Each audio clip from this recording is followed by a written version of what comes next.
Hello. आज हम लोग सुनेंगे विजया एकादशी व्रत कथा फाल्गुन कृष्ण एकादशी के बारे में।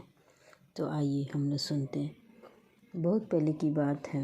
धर्मराज युधिष्ठिर बोले, हे जनार्दन, फाल्गुन मास के कृष्ण पक्ष की एकादशी का क्या नाम है तथा इसकी विधि क्या है, कृपया करके आप मुझे बताइए। श्री भगवान बोले, हे राजन, फाल्गुन मास के कृष्ण पक्ष की एकादशी का नाम विजया एकादशी है। इसके व्रत के प्रभाव से मनुष्य को विजय प्राप्त होती है। यह सब व्रतों में से उत्तम व्रत है। इस विजया एकादशी के महामंत्र के श्रवण एवं पठन से समस्त पाप नाश को प्राप्त हो जाते हैं। एक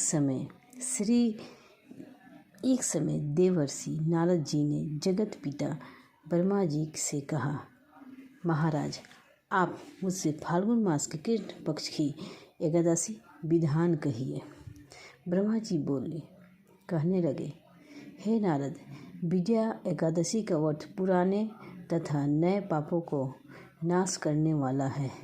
इस विजया एकादशी की विधि मैंने आज तक किसी से भी नहीं कही। यह समस्त मनुष्य को विजय प्रदान करती है। त्रेता युग में मर्यादा पुरुषोत्तम श्री रामचंद्र जी को जब 14 वर्ष का वनवास हो गया, तब वे श्री लक्ष्मण तथा सीता जी सहित पंचवटी में निवास करने लगे। वहाँ पर दुष्ट रावण ने जब सीता जी का हरण किया, तब इस समाचार से श्री रामचंद्र जी तथा लक्ष्मण अत्यंत व्याकुल हो गए और सीता जी की खोज में चल दिए। घूमते घूमते जब वे मरणासन जटायु के पास पहुँचे, तो जटायु उन्हें सीता जी का वृतांत सुनाकर स्वर्गलोक चला गया।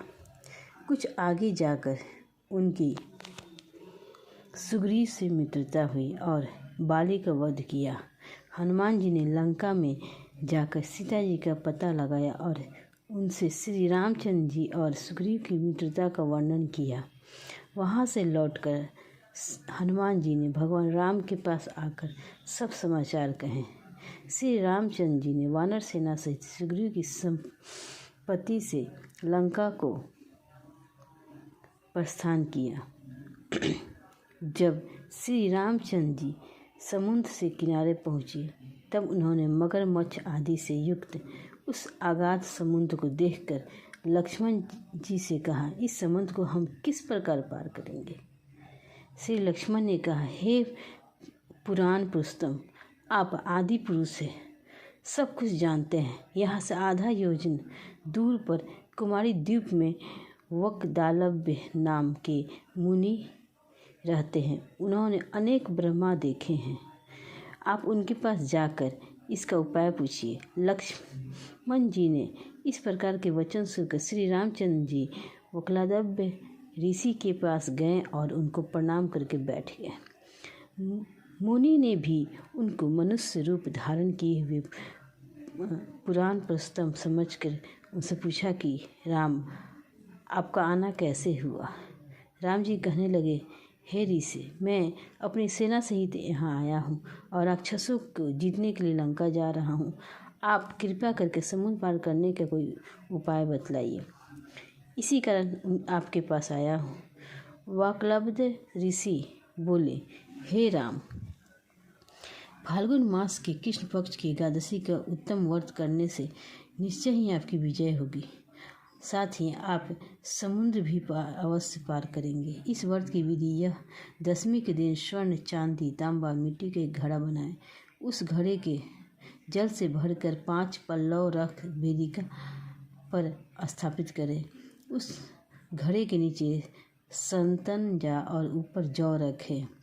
उस पर श्री नारायण भगवान की स्वर्ण की मूर्ति स्थापित करें। एकादशी के दिन स्नान आदि से निवृत्त होकर धूप, दीप, नैवेद्य, नारियल आदि से भगवान की पूजा करें। तत्पश्चात घड़े के सामने बैठकर दिन व्यतीत करने और रात्रि को भी उसी प्रकार बैठे रहकर जागरण करें। द्वादशी के दिन नित्य नियम से निवृत्त होकर उस घड़े को ब्राह्मण को दे दे। हे राम, यदि तुम इस व्रत को सेनापतियों सहित करोगे तो तुम्हारी विजय अवश्य होगी। श्री रामचंद्र ने ऋषि का कथनानुसार इस व्रत को किया और इसके प्रभाव से दैत्यों को विजय प्राप्त पाई। अतः हे राजन, जो को मनुष्य विधि पर इस व्रत को करेगा, दोनों लोकों में उसकी अवश्य विजय होगी। श्री ब्रह्मा जी ने नारद जी से कहा था कि हे पुत्र, जो कोई इस व्रत के महात्म्य को पढ़ता या सुनता है, उसको वाजपेयी यज्ञ का फल प्राप्त होता है। इस प्रकार ये कथा समाप्त हुई। बोलिए श्री कृष्णा श्री कृष्णा श्री कृष्णा कृष्णा हरे राम हरे कृष्णा कृष्णा कृष्णा हरे राम हरे कृष्णा कृष्णा कृष्णा।